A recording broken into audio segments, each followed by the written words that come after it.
Hello. तो बच्चों, हमें विमा ज्ञात करना देखना है, तो कुछ टेक्निकल इशू के कारण मुझे जाना पड़ गया था। तो हम क्लास को अब आगे रखते हैं। तो विमा कैसे ज्ञात करते हैं, तो आइए हम देखते हैं। तो विमा के लिए सबसे पहले हमें उसका मात्रक पता होना चाहिए, और बेसिक कंसेप्ट बताऊं मैं आपको। तो विमा अगर को ज्ञात करनी है आपको, तो विमा के लिए आपको उसका मात्रक पता होना चाहिए, और मात्रक ज्ञात करने के लिए आपको उसका सूत्र पता होना चाहिए। अगर ये बेसिक फॉर्मूला कंसेप्ट आपको ध्यान में रह गया, अगर किसी का सूत्र याद है तो आसानी से आप मात्रक बना सकते हो, और मात्रक याद है तो आसानी से आप उसकी विमा बना सकते हो। मतलब फॉर्मूला से यूनिट, और यूनिट से आपको डायमेंशन बनानी है। चलो अपन देखते हैं, बेसिक जो है उसी से शुरू करते हैं। फर्स्ट मैं लेता हूं आयत का क्षेत्रफल, एरिया ऑफ रेक्टेंगल।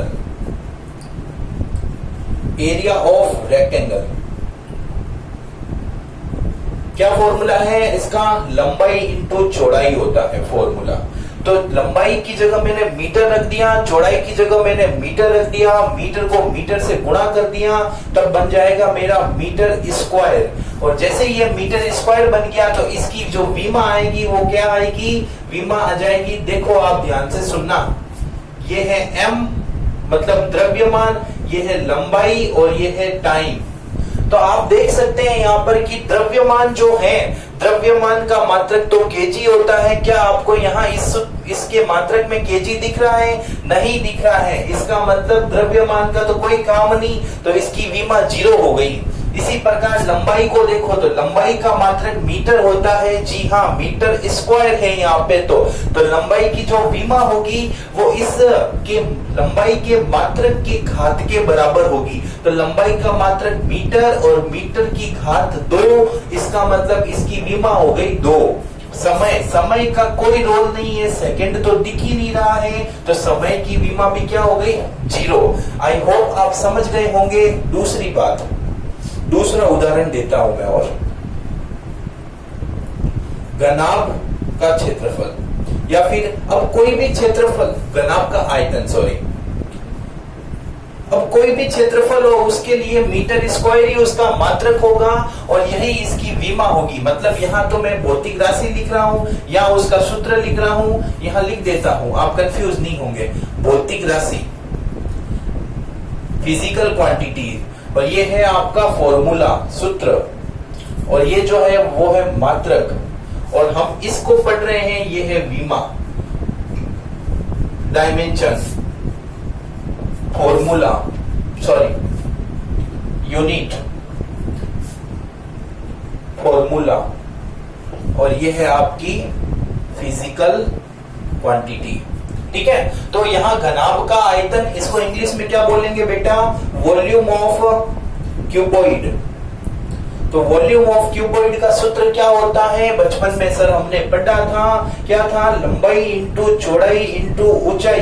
तो यहाँ देख सकते हैं आप, लंबाई की जगह मीटर, चौड़ाई की जगह मीटर, ऊंचाई की जगह मीटर, मीटर इंटू मीटर बराबर आ गया आपके मीटर स्क्वायर। नहीं होगा, मीटर क्यूब होगा। 3 बार मीटर गुणा हो रहा है ना। तो चलो इसकी विमा देखते हैं। तो m द्रव्यमान, n लंबाई, t समय। तो द्रव्यमान का कोई मात्रक केजी दिखा? नहीं दिखा, ये 0। लंबाई का मात्रक, जी हाँ, मीटर है, मीटर की घात 3, तो लंबाई की विमा 3। समय दिखा? नहीं दिखा, ये गया। चलो एक और, घनत्व, जिसको इंग्लिश में बोलते हैं डेंसिटी, घनत्व। घनत्व का सूत्र होता है बेटा द्रव्यमान अपॉन आयतन। इंग्लिश में बोलूं तो इसको बोलते हैं मास अपॉन वॉल्यूम। तो देखो आप यहाँ पर ऊपर कौन है? मास है, द्रव्यमान है, तो द्रव्यमान का मात्रक होता है केजी अपॉन आयतन। आयतन का मात्रक जस्ट अभी आपने देखा क्या होगा? Metre cube. इंग्लिश में लिखना ही उचित रहेगा क्योंकि मात्रकों के बारे में हमने देखा था। तो मीटर क्यूब, मीटर स्क्वायर, और यहां होगा मीटर क्यूब। चलो इसकी विमा देखते हैं। द्रव्यमान m, लंबाई l, समय t। तो आप देखो द्रव्यमान का कोई मात्रक है क्या? जी हाँ है। तो मात्रक की जो घात है वो 1 है, इसका मतलब द्रव्यमान की विमा भी 1 हो जाएगी। अब l का मतलब लंबाई, लंबाई का मात्रक मीटर, लेकिन ये मीटर जो है वो नीचे है। इस मीटर को यदि मैं ऊपर लेके जाता हूं तो इसकी घात जो है वो -3 हो जाती है। इस वजह से लंबाई की विमा जो है वो -3 हो जाएगी। और t जो है वो समय, समय जो है ही नहीं, तो 0 हो गया। चलो एक और बात करते हैं, वेग या फिर चाल, वेलोसिटी या फिर स्पीड। क्यों भैया? वेग जो होता है उसका सूत्र होता है विस्थापन बट्टा समय। अगर चाल है वो क्या हो जाएगा? दूरी बट्टा समय। क्या होता है दोनों में अंतर? विशेष अंतर नहीं होता है। जब ये टॉपिक आएगा तब मैं समझा दूंगा। मैकेनिक्स में विस्थापन को बोलते हैं डिस्प्लेसमेंट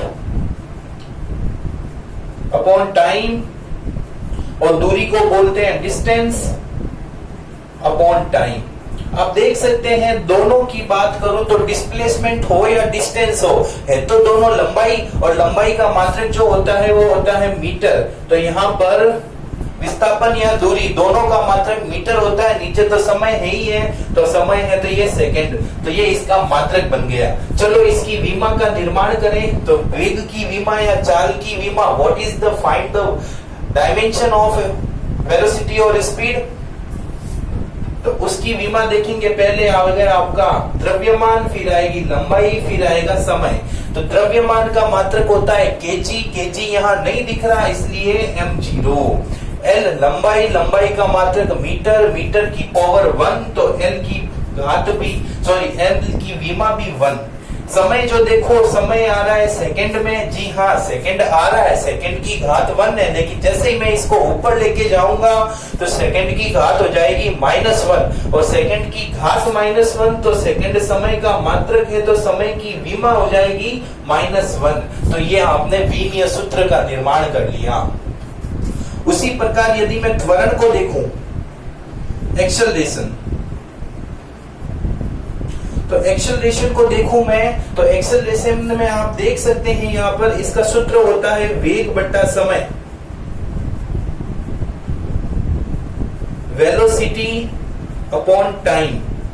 अब आप बताओ वेलोसिटी, वेलोसिटी की जो डायमेंशन मात्रक होता है वो क्या होता है? वेलोसिटी का मीटर अपॉन सेकेंड। तो मैंने ऊपर लिख दिया मीटर अपॉन सेकेंड, और नीचे जो है वो है आपका समय, समय बोले तो सेकेंड, तो ये सेकेंड अपॉन 1 कर देता हूं, क्योंकि ये ऊपर भी अंश बटा हर है तो नीचे भी अंश बटा हर के रूप में ही आएगा।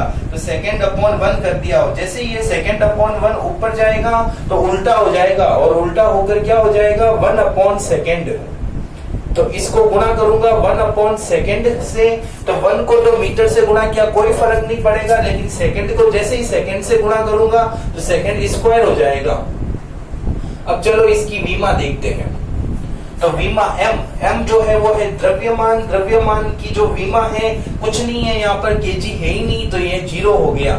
लंबाई l की जो विमा l लंबाई का मात्रक मीटर, मीटर की घात 1, तो लंबाई की विमा 1। समय, समय जो है वो सेकंड है, सेकंड जो है नीचे है, ऊपर भेजूंगा तो घात जो है वो माइनस में हो जाएगी, इसलिए समय की विमा हो जाएगी सेकंड की घात जो है -2 होगी, तो समय की विमा -2। इनडायरेक्टली मैं अगर बोलना चाहूं तो नीचे जो होगा उसको ऊपर भेजेंगे तो उसकी घात प्लस की होगी तो माइनस हो जाएगी, और माइनस है तो प्लस हो जाएगी। तो जो फाइनल घात होगी ऊपर वाले केस में वही विमा का रोल अदा करेगी। तो चलो और अपन बात करते हैं, स्क्रीनशॉट ले लीजिएगा। वैसे मैं आपको एक PDF फॉर्मेट में दूंगा, तो वहां पर मैंने 60 से ज्यादा विमीय सूत्र ज्ञात करके बताया हुआ है। उसमें एक पूरी टेबल बनी हुई है, तो तो जैसे ही समय मिले आपको प्लीज कृपया करके उसको आप लगाना जरूर। जब तक आप खुद प्रैक्टिस नहीं करेंगे इस चीज की, तब तक दुनिया की कोई ताकत नहीं है जो आपको इन चीजों को याद करवा दे, क्योंकि याद ये चीजें नहीं होती है बेटा। याद कितनी चीजें करेंगे आप, फिजिक्स भौतिक विज्ञान में याद करने के लिए कुछ भी नहीं होता है। हर चीज यहाँ पर फैक्ट के अकॉर्डिंग होती है, उसको समझना पड़ता है। समझ के साथ में यदि याद करेंगे तो बहुत ही आसानी से आप याद कर पाएंगे। तो अपन बात करते हैं, कुछ और उदाहरण लेते हैं। तो कुछ और उदाहरण की बात करूं मैं तो मेरे पास में आएगा नेक्स्ट उदाहरण बल, फोर्स।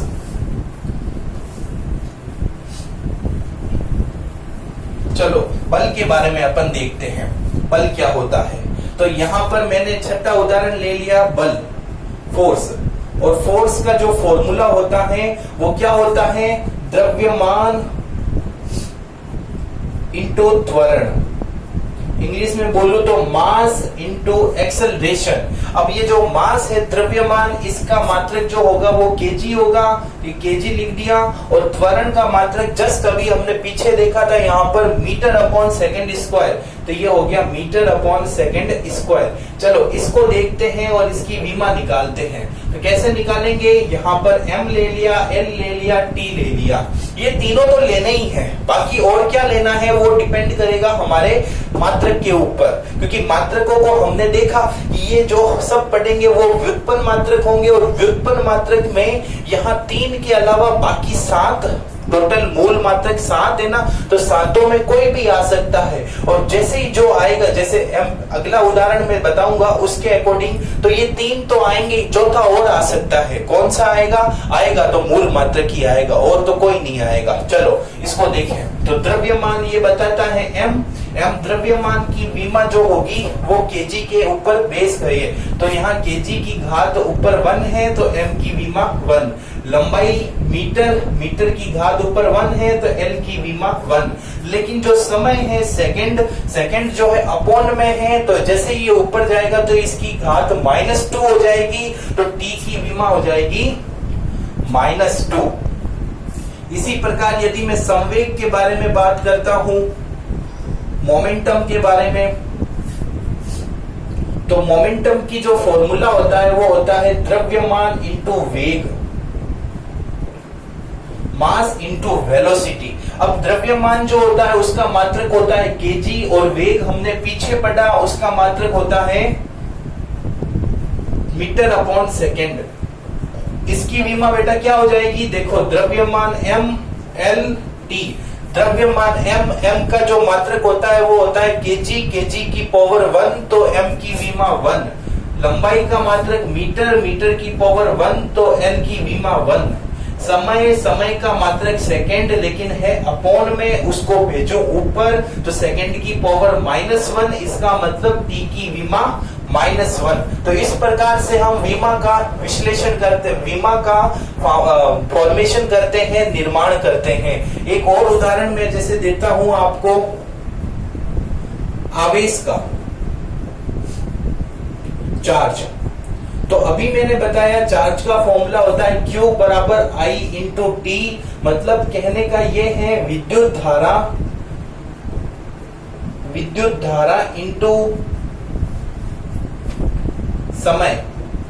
इंग्लिश में बोलेंगे electric current into second.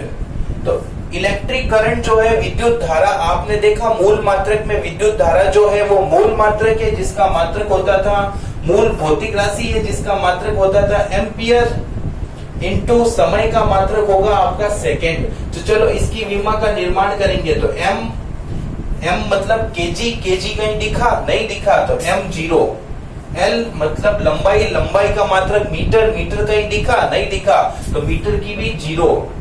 t समय का मात्रक सेकंड दिखा, जी हाँ, समय के ऊपर 1, तो ये भी 1। साथ में कौन आ गया, एम्पियर। तो यहाँ पर ले लिया मैंने एम्पियर, और एम्पियर की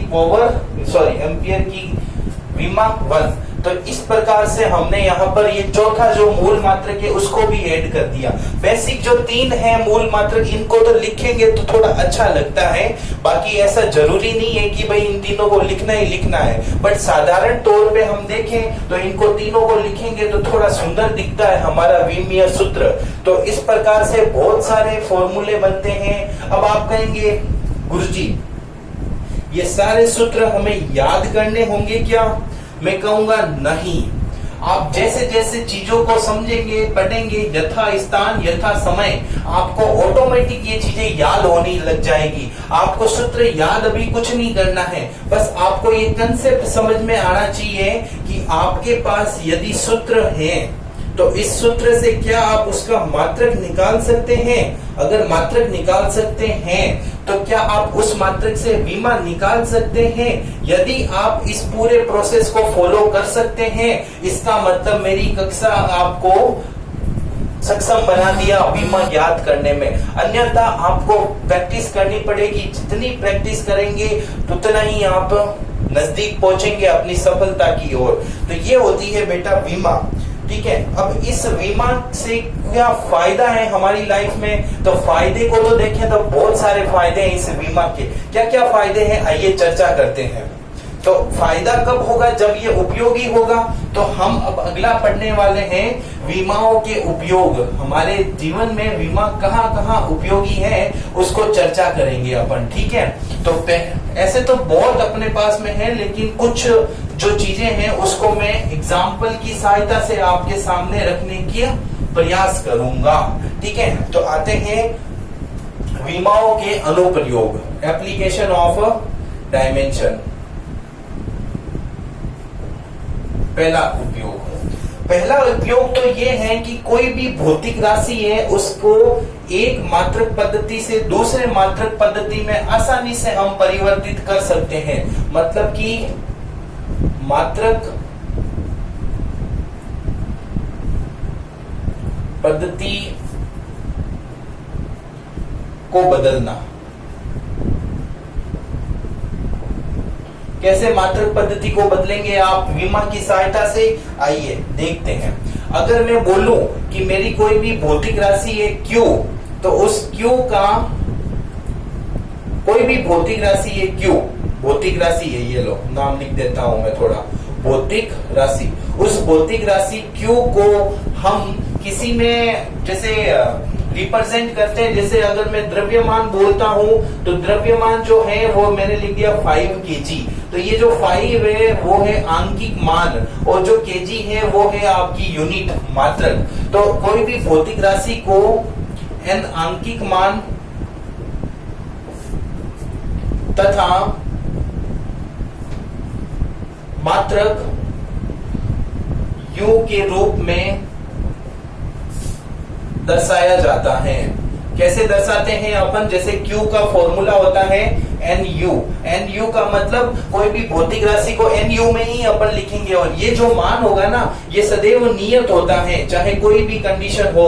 जैसे अगर मैं अलग अलग मात्रक पद्धति की बात करता हूं, जैसे मैंने एक मात्रक पद्धति में मान लिया N1U1 एक मात्रक पद्धति है और दूसरी मात्रक पद्धति है N2U2, ये दोनों सदैव बराबर होगी। तीसरी मात्रक पद्धति N3U3 ये भी बराबर होगी और ये चलता रहेगा। इस चीज का मतलब ये होता है। अब आप कहेंगे सर कितनी मात्रक पद्धतियां हैं हमारे पास में? तो मैं बोलूंगा बेटा बताया तो था आपको मैंने पहले की सिस्टम ऑफ यूनिट्स कितनी होती थी? 3 होती थी, CGS, MKS और FPS। इन तीनों को आपको मैंने समझाया है आपको, और इनके फाइनली जो बनी है वो SI पद्धति बनी है। तो हमने ये चीज देखी कि यहाँ कोई भौतिक राशि है उसको मैं n आंकिक मान का मतलब होता है न्यूमेरिकल वैल्यू, न्यूमेरिकल वैल्यू। तो न्यूमेरिकल का स्मॉल n है इसलिए मैंने इसको n से डिनोट किया। मात्रक को बोलते हैं यूनिट और यूनिट का पहला अक्षर U है इसलिए मैंने इसको U से डिनोट किया। तो ये है आपका बेसिक, और इसको अब मैं उदाहरण के साथ आपको समझाने का प्रयास करूंगा। तो टेंशन मत लो, आपको PDF में ये मिल जाएगा, आप बस समझते रहो और मेरी कक्षा का आनंद उठाते रहो। बस ध्यान रखना कि जो मैं क्वेश्चन पूछता हूँ उसका मुझे उत्तर आपको देना चाहिए। तो मैंने कल आपको एक क्वेश्चन पूछा था, तो उसका उत्तर आपने दिया या नहीं दिया, बताइए। क्या क्वेश्चन पूछा था आपको मैंने? कमेंट बॉक्स में देखो, नहीं दिया है तो पुराना वाला वीडियो देखो, उसमें एक पर्सन पूछा हुआ है, उसका उत्तर दो मुझे कमेंट बॉक्स में। चलो बात करते हैं अपन आगे यहाँ पर एक उदाहरण के तौर पे। तो मैं बात करता हूँ गुरुत्वीय त्वरण के बारे में। गुरुत्वीय त्वरण को आप जानते हो? जी हाँ, गुरुत्वीय त्वरण, इसको इंग्लिश में बोलते हैं acceleration due to gravity. Acceleration due to gravity, g की वैल्यू कितनी होती है? 9.8 मीटर पर सेकेंड स्क्वायर। ये जो मान है बेटा वो MKS पद्धति में है। कौन सी पद्धति में है? MKS पद्धति में है। और आपको अब क्या करना है, इस G का जो मान है वो CGS पद्धति में ज्ञात करना है। और किसकी सहायता से? विमा की सहायता से। तो आइए हम देखते हैं विमा की सहायता से हम CGS पद्धति में उसके मान को कैसे ज्ञात करते हैं। तो चलो देखते हैं। तो विमा की सहायता से हम करेंगे, तो मेरी बात को थोड़ा ध्यान से सुनते रहना। मैं मानता हूं कोई भी भौतिक राशि है Q को हम कैसे डिनोट करते हैं? N1 U1 बराबर N2 U2 से। तो बताओ यहाँ पर N1 U1 बराबर N2 U2 है, तो ये जो N1 U1 है इसको मैंने मान लिया MKS पद्धति है ये, और जो ये N2 U2 है इसको मैंने मान लिया CGS पद्धति है ये। ठीक है, तो बताओ MKS पद्धति में जो N1 है उसकी वैल्यू कितनी होगी? तो MKS पद्धति की बात करूं तो इसमें मेरे N1 की वैल्यू जो है वो है 9.8। यहाँ देख सकते हैं आप, ये तो N1 है, और जो ये मीटर पर सेकेंड स्क्वायर है वो क्या है? N2 है। और तो यहाँ पर यही लिख रहा हूं मैं कि U1 जो यूनिट है वो क्या हो जाएगी आपकी? मीटर पर सेकेंड स्क्वायर हो जाएगी। ठीक है, अब बात करते हैं CGS की। तो CGS में मुझे ज्ञात करना है N2 का मान ज्ञात करना है, और U2 जो है वो क्या हो जाएगा? देखो आप, जो मीटर था MKS में वो सेंटीमीटर हो जाएगा। तो मीटर की जगह मैंने क्या लिख दिया? सेंटीमीटर। सेकंड की जगह मैंने क्या लिख दिया? कुछ नहीं लिखा, सेकंड ही रखा, क्योंकि आप देख सकते हैं MKS का मतलब मीटर किलो सेकंड, यहाँ सेंटीमीटर ग्राम सेकंड। तो मीटर को सेंटीमीटर में बदला, किलो होता तो मैं उसको ग्राम में बदल देता। चलो, तो ये तो बेसिक बात है। अब हमें इसका अनुप्रयोग करके देखना है कि कैसे अपन फाइंड आउट करते हैं। तो मैं थोड़ा इसको हटा देता हूं ताकि मेरे पास में जगह अच्छी मिल जाए। तो चलो अपन देखते हैं। तो हम ये जानते हैं कि N1 U1 बराबर N2 U2 लिख सकते हैं, और इसको मैं और अन्य तरीके से लिखूं तो N1 और U1 को मैं विमा के रूप में लिखूंगा। तो कैसे लिख सकता हूं? M1 A L1 B और T1 C, और इसी को मैंने यहां लिख दिया N2, और यहां पर M2 A L2 B T2 C। देखो बेटा, कुछ नहीं किया मैंने, थोड़ा सा ही किया। यूनिट की जगह मैंने ये लिख दिया और यहाँ पर ये लिख दिया, क्योंकि सूत्र से विमा लिख सकते हैं तो मैंने यहाँ पर लिख दिया। लेकिन मेरे पास में जो भौतिक राशि है वो भौतिक राशि क्या है? Q है। भौतिक राशि यहाँ पर Q थी, वो Q जो है वो क्या है? स्मॉल g है, मतलब त्वरण है। और इस त्वरण की जो विमा होती है वो आप बता सकते हैं मीटर पर सेकंड स्क्वायर को देख के। कैसे बताओगे? यहाँ पर क्या आपको द्रव्यमान का कुछ दिख रहा है? नहीं दिख रहा है, तो नहीं दिख रहा है तो 0 लिख दिया। लंबाई का कुछ दिख रहा है? जी हाँ, लंबाई का ये मीटर दिख रहा है, मीटर के ऊपर 1, तो लंबाई की विमा 1 हो गई। समय का कोई दिख रहा है? जी हाँ, अपॉन में सेकंड स्क्वायर दिख रहा है। जैसे ही मैं इसको ऊपर लेके जाऊंगा तो सेकंड की पावर -2, मतलब t की विमा -2 हो गई।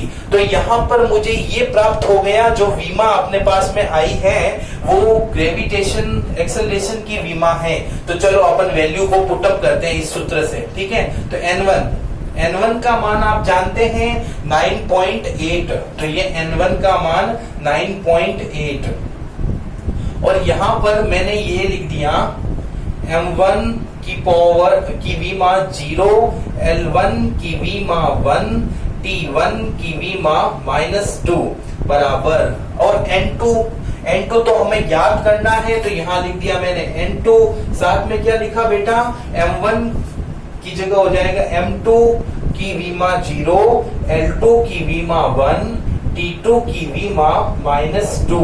हमें ज्ञात N2 करना है, तो ये जो है इसको उधर भेज दिया, तो N2 का फॉर्मूला जो है वो क्या आ जाएगा, 9.8, और यहाँ पर ऊपर तो है M1 0, L1 1, T1 -2, और अपॉन में M2 0, L2 1, T2 -2।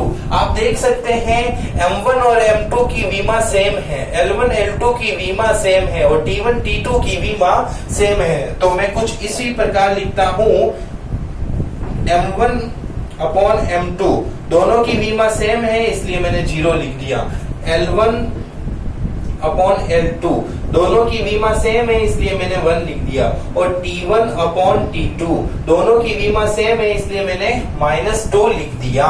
चलिए अब बात करते हैं आगे के प्रोसेस की। तो यहां मुझे बताओ आप कि जो M1 है, कौन, M1, ये M1 जो है वो MKS पद्धति में है, तो MKS पद्धति में M जो होता है उसका मात्रक क्या होगा, kg होगा, अपॉन में यहाँ M2 है 1 kg होगा, अपॉन M2 है, M2 CGS पद्धति में है, CGS पद्धति में द्रव्यमान का मात्रक ग्राम होता है, तो 1 ग्राम हो गया, और इसकी होल वीमा जो है 0 हो गई। इसी प्रकार लंबाई की बात करें, तो लंबाई की बात करें तो MKS पद्धति में लंबाई क्या होती है, मीटर, तो ये 1 मीटर हो गई, और CGS पद्धति में लंबाई होती है सेंटीमीटर, ये सेंटीमीटर हो गई, और 1। आगे नेक्स्ट बात करें तो इसमें समय सेकंड होता है, और CGS में भी सेकंड ही होता है, जिसकी वीमा -2 हो गई। थोड़ा मैं इसको साफ कर लेता हूं,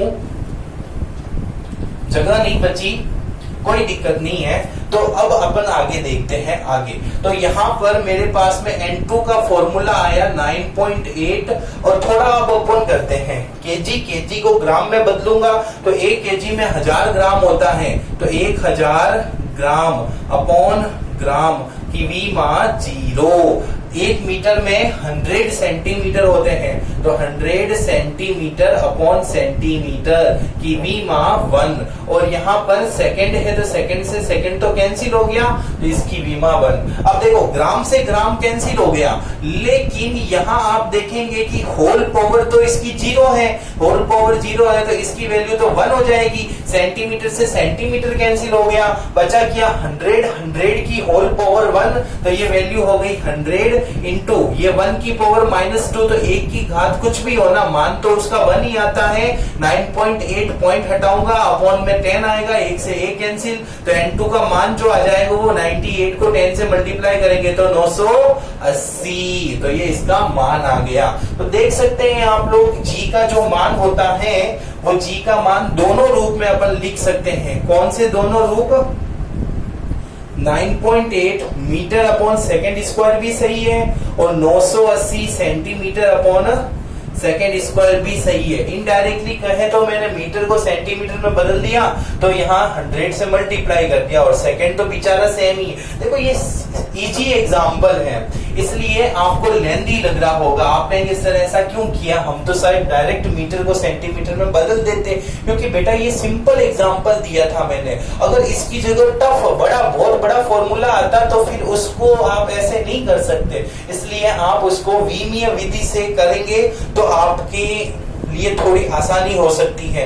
दूसरा एक और मैं बात बोलूं तो उस विधि के द्वारा हम इन चीजों को भी कर सकते हैं, तो यहाँ पर उसका अनुप्रयोग यूज तो हुआ ही है ना, तो हम अनुप्रयोग ही देख रहे हैं, तो ये अनुप्रयोग हो गया। उसी प्रकार अगर मैं कोई बात करूं दूसरे अनुप्रयोग की, तो बच्चों बताओ पहला अनुप्रयोग आपको समझ में आया या नहीं आया? अगर आया तो अच्छी बात है, नहीं आया तो मुझे कमेंट बॉक्स में बताना। अगली कक्षा में मैं ये अनुप्रयोग एक अन्य उदाहरण के साथ समझाने का प्रयास करूंगा, ठीक है। और मेरे समस्या है आपको, तो मेरे जो कांटेक्ट नंबर है वो आपको पता ही है, और साथ में अगर आपको ओरली छोटी सी समस्या है तो प्लीज कमेंट बॉक्स में आप लिख दो, मैं समय समय पर चेक करता हूँ, नोटिफिकेशन मेरे पास में आता है तो मैं आपकी समस्या का समाधान करने का पूरा प्रयास करूंगा। चलो पहला आपके अनुप्रयोग हुआ, अब बात करते हैं दूसरे अनुप्रयोग की। ठीक है, तो समय को ध्यान में रखते हुए दूसरा अनुप्रयोग हम अगली कक्षा में करेंगे। तब तक के लिए मैं आज्ञा चाहता हूं। धन्यवाद।